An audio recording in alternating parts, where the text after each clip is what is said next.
बिस्मिल्लाहिर्रहमानिर्रहीम। अस्सलाम वालेकुम students, welcome back to my channel educational tips. कैसे हैं आप सब? उम्मीद करती हूँ आप सब बच्चे बिल्कुल ठीक होंगे। तो बच्चों, आज मैं आपके साथ शेयर करने जा रही हूँ यूनिट नंबर 4। यूनिट नंबर 4 है जी हमारे पास स्ट्रक्चर ऑफ एन एटम, यानी कि एटम का क्या स्ट्रक्चर है वो हम लोग डिस्कस करेंगे।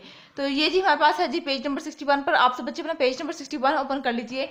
पेज नंबर 61 पे आ जाए तो हमारे पास यहाँ स्टार्ट करते हैं अपने आज के लेक्चर को। It is very difficult to imagine anything as small as an atom. 100 million of them side by side would only measure about 1 centimetre across. अब वो कह रहे हैं कि ऑब्वियस सी बात है कि कोई भी ऐसी चीज़ जो कि बहुत छोटी हो, एटम से भी ज़्यादा छोटी, उसको देखना हमारे लिए विजिबल इतना पॉसिबल नहीं है हमारे लिए। ठीक है, उसको देखना वो नेकेड आई से तो देखी नहीं जा सकती वो। ठीक है, despite this scientist have been able to find a great deal about atom. लेकिन इतना छोटी सी 100 टाइम्स स्मॉलर चीज को भी हम लोग ने देखने के लिए साइंटिस्ट ने उसका भी जुगाड़ निकाल लिया, उसको भी देख लिया। ठीक है, किसके थ्रू? माइक्रोस्कोप के through, special type of microscope के through. Scientists currently believe that an atom consists of dense nucleus surrounded by a cloud of negative charge electron. अब आज अगर हम लोग बात करें तो साइंटिस्ट क्या बिलीव करते हैं कि एटम है, ये एक अगर फॉर एग्जांपल एटम है। इस पिक्चर को छोड़ दें, जो मैं आपको समझा रही हूँ वो देखिए। इसके अंदर न्यूक्लियस है और इसके अंदर क्या है? न्यूक्लियस के अंदर पॉजिटिव चार्ज वाले इलेक्ट्रॉन्स मौजूद हैं, नेगेटिव चार्ज वाले इलेक्ट्रॉन मौजूद हैं। और नेगेटिवली चार्ज जिनके ऊपर होता है न्यूक्लियस के अंदर ऐसी चीज मौजूद है जिसके ऊपर नेगेटिव चार्ज है, और उसको उन्होंने क्या कह दिया? इलेक्ट्रॉन कह दिया। Nucleus contain positive charge. फिर न्यूक्लियस के अंदर पॉजिटिव चार्ज भी है, ठीक है, उसको हम लोगों ने प्रोटॉन कह दिया। एंड इलेक्ट्रिकली न्यूट्रल न्यूट्रॉन, और कुछ ऐसी भी चीज़ है जो कि न्यूट्रल है, ठीक है, एन है, न्यूट्रल है, तो हम लोगों ने उसको न्यूट्रॉन का नाम दे दिया। ठीक है, the number of electron in an atom is always same as the number of proton.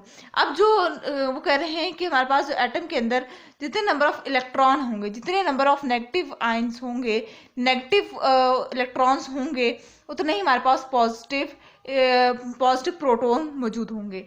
ठीक है, ये दोनों इक्वल अमाउंट, अगर ये हमारे पास 7 है तो इनडायरेक्टली ये भी ऑब्वियसली ये हमारे पास भी 7 होंगे, इक्वल नंबर में होंगे। So atom are overall electrically neutral. इस तरह से देखिए, +7 - 7 क्या आ गया? 0। इस तरह से करके एटम जो है वो न्यूट्रल रहेगा। ठीक है, इलेक्ट्रिकली वो क्या है? न्यूट्रल, इस वजह से है। उसके बाद फिर वो अगले पेज पे आ जाइए। वो कह रहे हैं कि scientist have taken over 100 years to produce this atomic model and work is still going on. Scientist को ये चीज़ यानी कि प्रोटॉन, न्यूट्रॉन और इलेक्ट्रॉन को के बारे में जानने के लिए 100 साल लगे। कितने साल? 100 साल। ठीक है, लेकिन आज भी इस काम के ऊपर वर्क जारी है। below are some of the scientists who have made some important discoveries about the structure of the atom. यहाँ पे नीचे हमारे पास वो कह रहे हैं कि कुछ डिस्कवरीज हैं, कुछ साइंटिस्ट के काम है, किस तरह से कौन से साइंटिस्ट ने क्या क्या आइडिया दिया, क्या क्या बात कही एटम के बारे में। ठीक है, सबसे पहले हम लोग कह देते हैं जॉन डेल्टन। जॉन डेल्टन की ने क्या काम किया था? ये एक साइंटिस्ट थे, was the first scientist who worked out that all materials are made up of atom. John Dalton जो थे ये पहले साइंटिस्ट थे जिन्होंने एटम के बारे में कोई बात कही थी। Dalton found that water could not evaporate into the air. If water and air were made up of particles they could mix together. अब वो डेल्टन ने कहा था कि हमारे पास जो वाटर है वो एयर में जाके उसके अंदर उसकी इवेपोरेशन नहीं होती। ठीक है, अगर वाटर और एयर मिक्स हो, अलबत्ता वाटर और एयर मिक्स हो जाते हैं, क्योंकि Dalton then had the idea that everything is made up of particle. फिर डेल्टन ने एक आइडिया दिया था कि हर चीज़ दुनिया में जितनी जो भी चीज़ है वो किससे बनी हुई है? पार्टिकल से। Which could not be broken down to anything smaller. ठीक है, हर चीज़ पार्टिकल से बनी हुई है। और उसने ये भी कहा था कि दुनिया में कोई भी चीज़ नहीं है जो पार्टिकल से भी ज़्यादा छोटी हो। He called this particle atom. और उसने इतनी उन पार्टिकल को जो कि फर्दर ब्रेक डाउन नहीं हो सकते, उसको क्या नाम दिया था? उसको एटम्स का नाम दे दिया था। Dalton also thought different atoms have different weight and different experiment to prove it. ठीक है, उसके बाद उसने डेल्टन ने कहा था कि हर एटम का अपना अपना साइज होता है। उसने मुख्तलिफ एक्सपेरिमेंट के थ्रू अपना ये बात प्रूव भी करके दिखाई थी। ठीक है, अभी सबसे पहले हम लोग बात की जॉन डेल्टन की क्या था? ये पहला साइंटिस्ट था जिसने कहा था कि कोई भी एक चीज़, हर चीज़ पार्टिकल से बनी हुई होती है, और पार्टिकल बेसिकली क्या है? एटम है। फिर इसने ये भी बात कही थी कि हर चीज़ जो है वो हर जो एटम है, हर एटम जो है वो क्या है? उसका अपना वेट है। ठीक है, और उसने इस बात को प्रूव भी किया था थ्रू हिज एक्सपेरिमेंट्स। ठीक है, ये तो था जॉन डेल्टन के बारे में। अब आ जाते हैं जॉन थॉमस। ठीक है, John Thomas. He had the idea that there were particles even smaller than the atom. फिर इसने भी आगे जॉन डाल्टन की बात को कवर करते हुए कहा कि हाँ, पार्टिकल एटम की साइज से भी ज्यादा छोटे होते हैं। Using a cathode ray tube Thomas discovered that the existence of the sub atomic particle. ठीक है, इसने कैथोड रे ट्यूब के थ्रू कहा था कि कैथोड रे ट्यूब के एक्सपेरिमेंट के थ्रू कहा था कि एटम से छोटा भी सब एटॉमिक पार्टिकल मौजूद हैं, जो कि जिनको हम लोग इलेक्ट्रॉन कहते हैं। In Thomson atomic model most of the spaces in an atom is made up of positively charge material with a lot of tiny negatively charge electron scattered through it. उसके मॉडल के अंदर positive charges भी मौजूद थे और negative charges भी मौजूद थे। ठीक हो गया। इसने क्या कहा था, जॉन डाल्टन ने कहा था कि हमारे जितना भी हमारा जो सिस्टम है, जो अर्थ के ऊपर जो कुछ भी है वो पार्टिकल से बना हुआ है। और पार्टिकल बेसिकली क्या है, एटम है, और एटम से ज़्यादा कोई छोटा कोई चीज़ है ही नहीं, और हर एटम का अपना अपना साइज है।